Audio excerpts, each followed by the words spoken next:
I want to welcome our viewers at Kennesaw Happenings. We're at Overture, 55 and older, right next to Academy Sports in Hobby Lobby behind QT.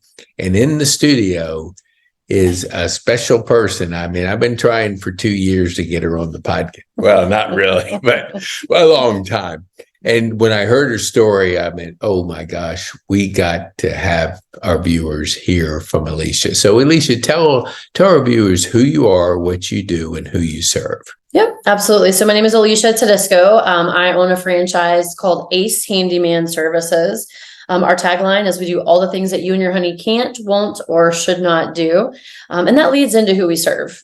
We serve multiple generations. When we talk about should not do, these are our seniors. These are people that shouldn't be on ladders at all.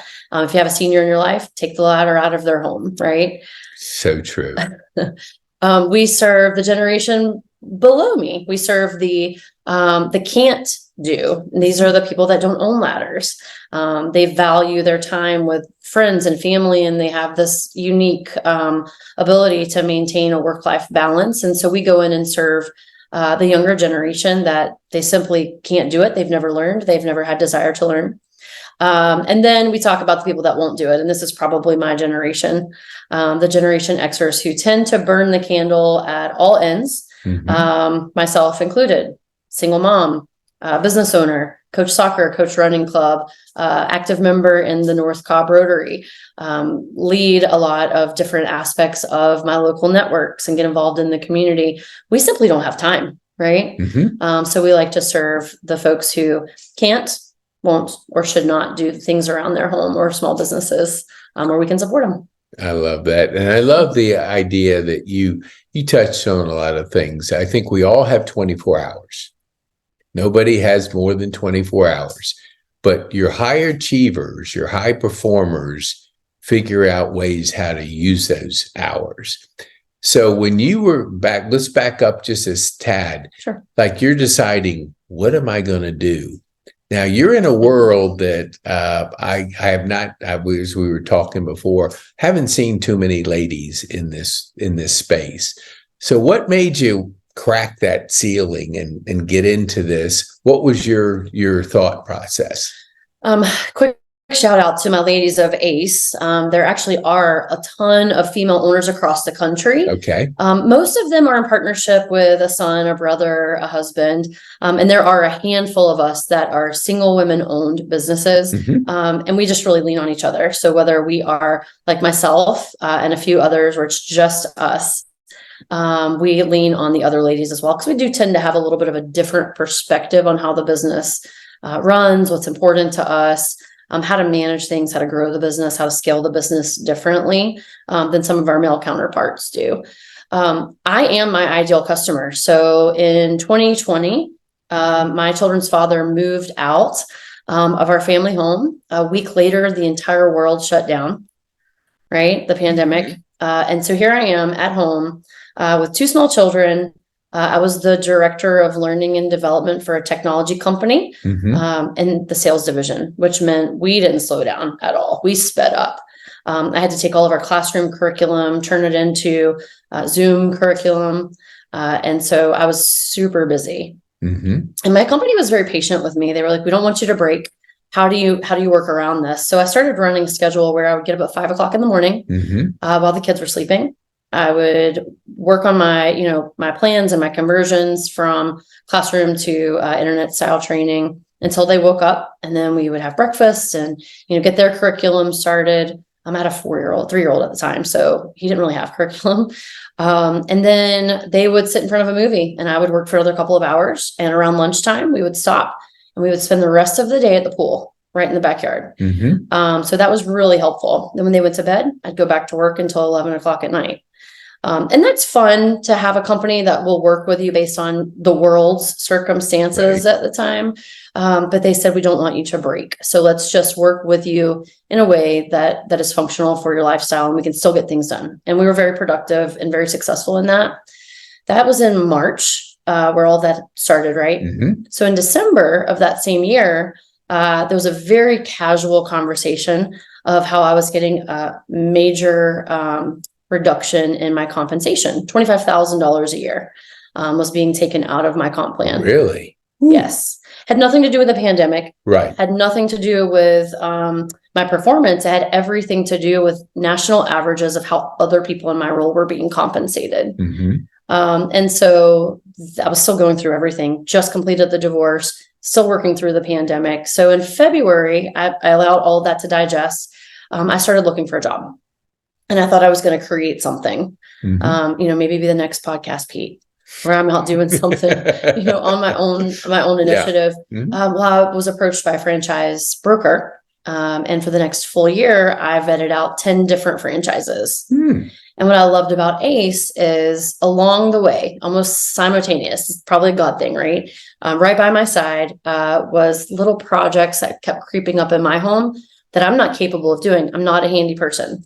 There's actually a picture of me in the office on a ladder with stilettos. Oh, really? Yeah. Oh, don't tell my insurance company. Okay. We'll keep that. We'll keep that in our podcast community. Okay. Thank you.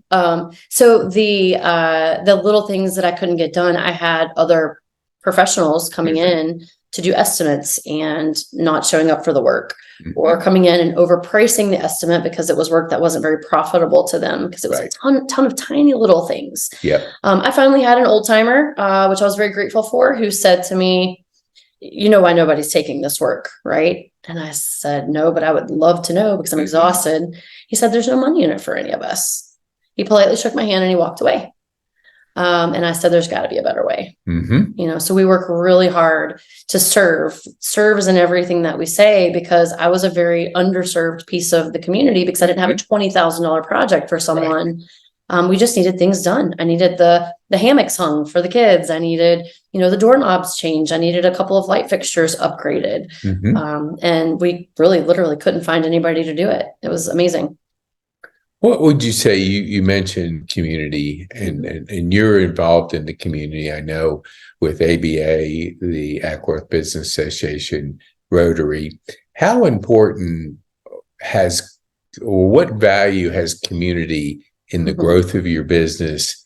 What would somebody that's listening take home from your lessons in that community aspect? There's a personal and a professional, right? So on the professional side, when my phone rings, I don't ever want to tell someone we can't help them. May not be my team, but one of the first things I did when I got involved with the Acworth Business Association specifically was I started seeking out other professionals who did business the way that I did within the trades. So I found amazing plumbers, electricians, HVAC professionals, roofers, general contractors who might be willing and able to do larger projects that were outside of my scope. And that was huge. So now a lot of business comes back to me, maybe post the initial phone call, because I've introduced them to someone who is professional and does what they say they're going to do. So they're great extensions of my business from the local community. So that's been huge. Personally, my kids are becoming great humans. You have two jobs, right? Protect your kids and make sure that you develop great humans. Right. And so they are involved in the community. They have been to volunteer with the Rotary. They love it. They know exactly what to do. We show up, they go straight to their posts and to their jobs. We are involved in the running clubs. We're part of the running series that happens in downtown Kennesaw, where they're well known. They know coaches. There's some safety and security in that when people know who your kids are, and your kids know who to go to if they ever needed anything. But it just gives me an opportunity to tap into this tiny little generation, a 7-year-old and a 9-year-old, to say community is so important, and you're seeing why right here in front of you. Wow. There's some lessons in that. I love that. What would you like? So your journey, I remember you saying that you had stepped out and found an operational person that was going to step in. What do you do when you're growing your business and it's not exactly there, but you have to kind of step out on faith because you see the business going in a place, but it's not ready? What could you share with our viewers about outsourcing and really building that team that they could benefit? I'm a huge fan of mentorship. And to your point, since I got into this lane, I've had a really tough time finding a single mentor. I have vetted out multiple owners and we have good collaboration.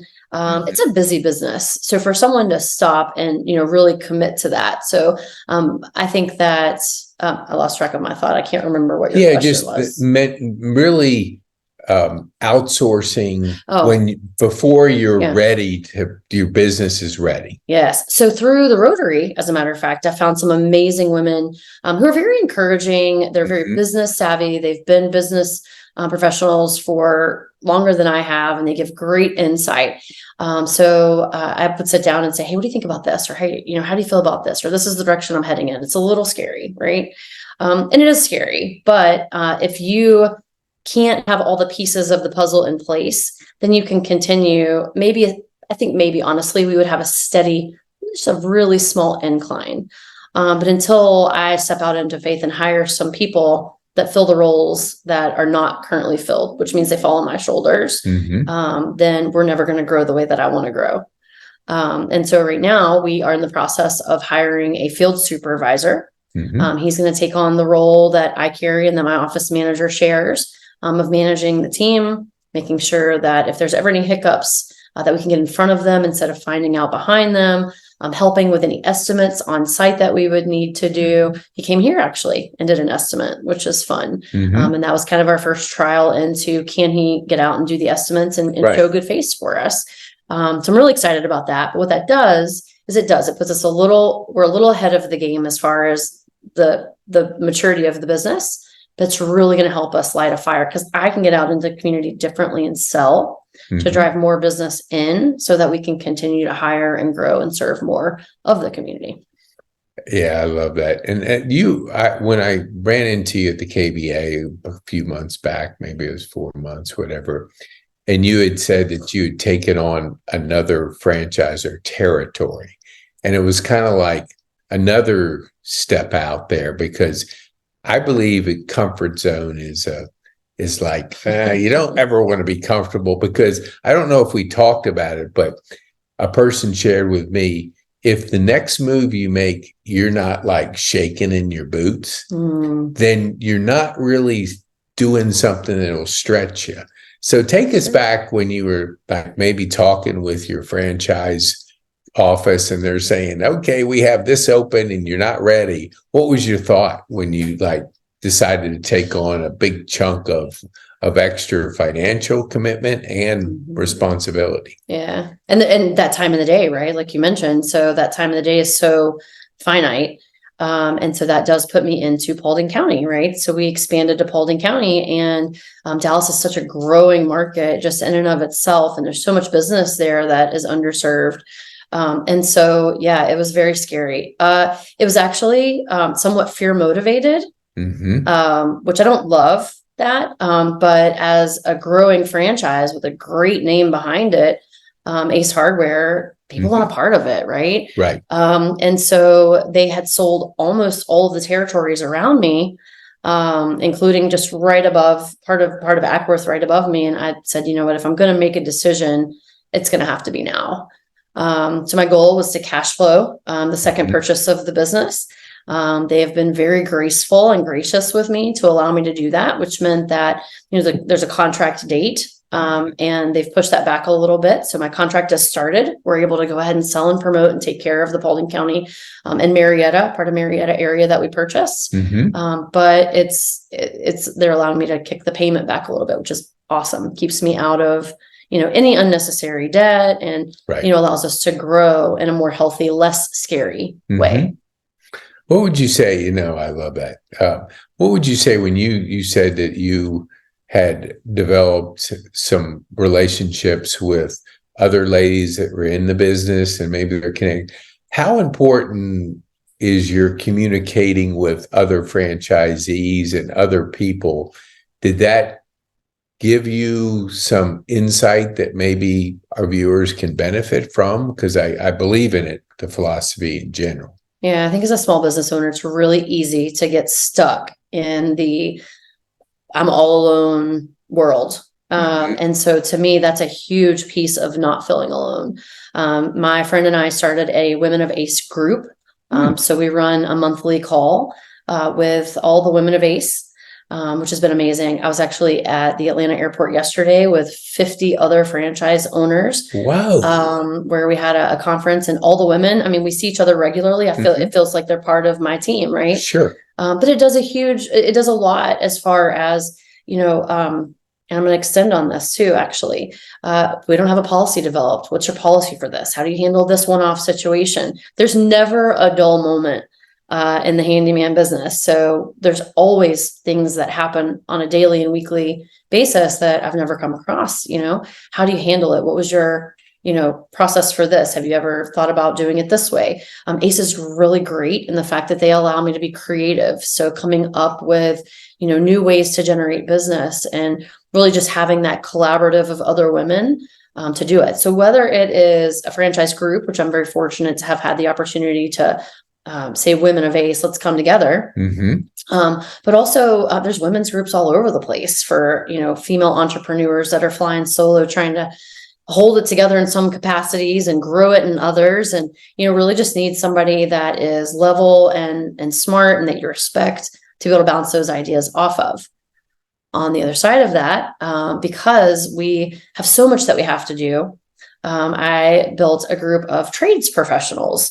So other people, we call ourselves Trades Connections. We meet once a month at my office, where we have representation from, I would say, just about, not quite every, but maybe like a third of the trades community that will come in, and we'll talk business. We don't talk referrals. How do you feel about a blog? What about a vlog? Have you ever considered being on a podcast? Have you talked about wrapping your trucks?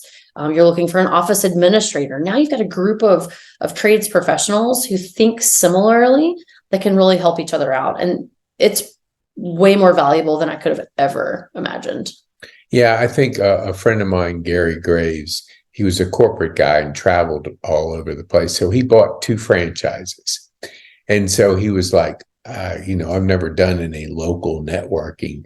Now he hired his friend that did local marketing and kind of merged the 2 skill sets together. What did you develop the local? I've always thought that franchises do the systems, the branding, excellent, crazy. But when it comes to the local, I always saw a void there. Like, they're not going to tell you ABA's out there. They're not going to tell you these groups that you can connect, KBA. What point, how did you figure, was this something part of your past experience, or did your mentor or somebody share with you that you got to connect and you got to network and you got to build relationships locally?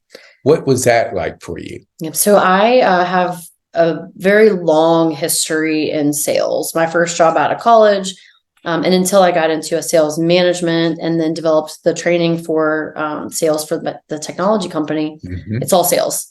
And I used to have a territory for a payroll company in Norcross, Georgia. That was an underperforming territory. That's, they put me there and they're like, it's an underperforming territory. Your quota is a little bit lighter than everybody else's, right? But to me, the reason it was an underperforming territory after spending 1.5 years there was that there was nobody that was ingrained in the community in that territory. And it was a very community-oriented, growing area of town. So that was my number one focus. How do I find the people who are the who's who can help me connect in a way where people can start talking about me behind my back? So my favorite thing to do was to take my boss into the local diner for lunch. So she'd come out in the territory for a ride along, and I would go into the diner because I was like Norm. You know Norm, right? Yeah. Alicia, hey, so it looked like I was this big deal, and it was just, the local feel. We grew that local feel there over 1.5 years. So it just made perfect sense. As I was transitioning out of my, sales director of learning role, I just started thinking, okay, how do I get back into the sales side of things, the way I've been training it and historically done it? I met Dale Hoflinger, who at the time was the president of the Acworth Business Association, and he welcomed me with open arms and introduced me around. And I was like, these are my people. This is exactly what it means to me to be local.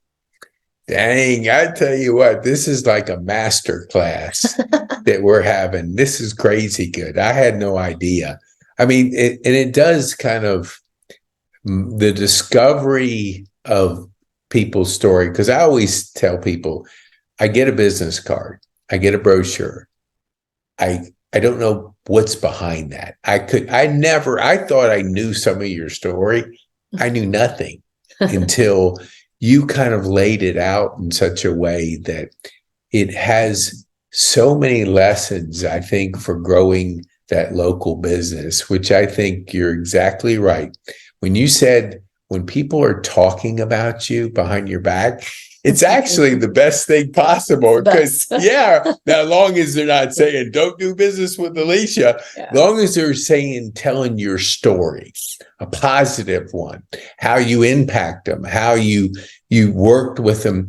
Those are the kind of things that just word of mouth just explodes, because you have hundreds, sometimes thousands of people telling your story, and you're just out there doing your business.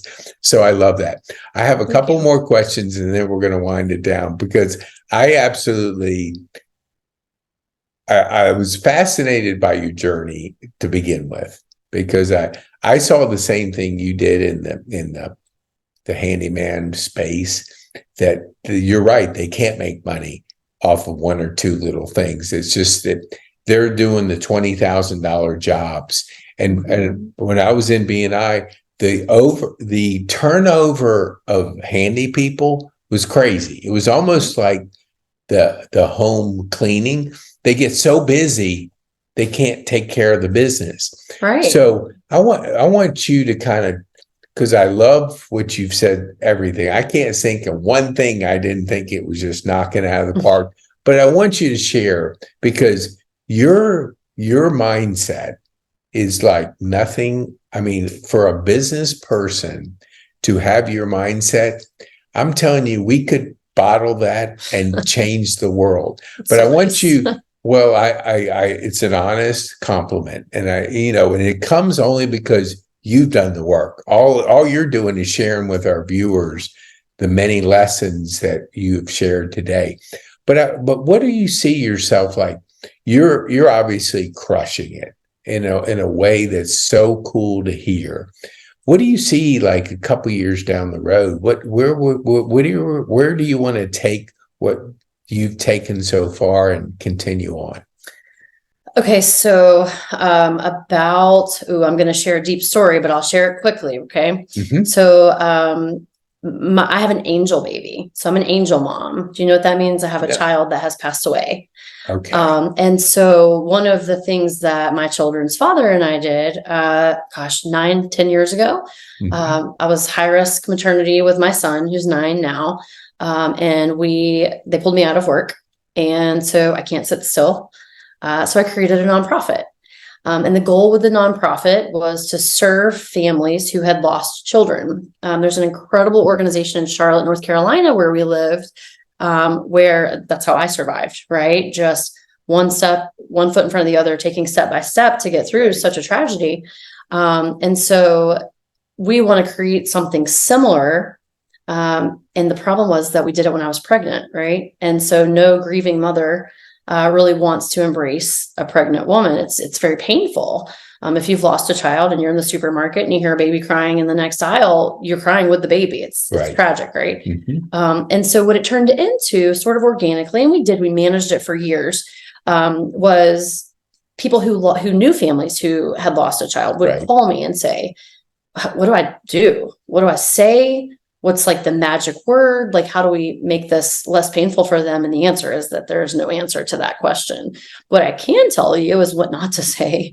God never intended that. That is not God's plan. Mm-hmm. There's not a reason for it. So trying to justify it or overly relate to it, everybody's tragedy is their very own. Mm-hmm. And so we brought the community again together. And it was sort of shocking, like you were saying, like I never knew these things about the person that I see on a regular basis. Right.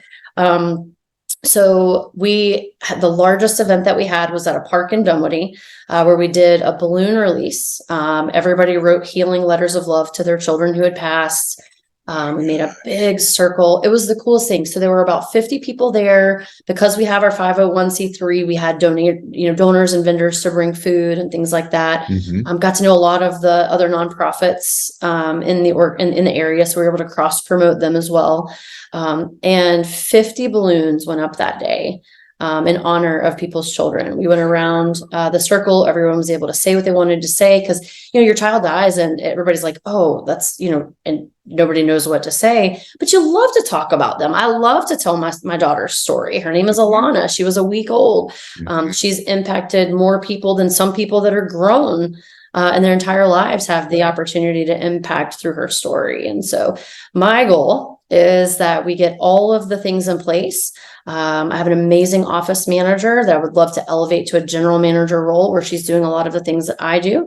That field supervisor takes a lot of that off of my plate as well, so that I can, maybe start to bring it back to life. It's a dormant nonprofit right now, but the need is there.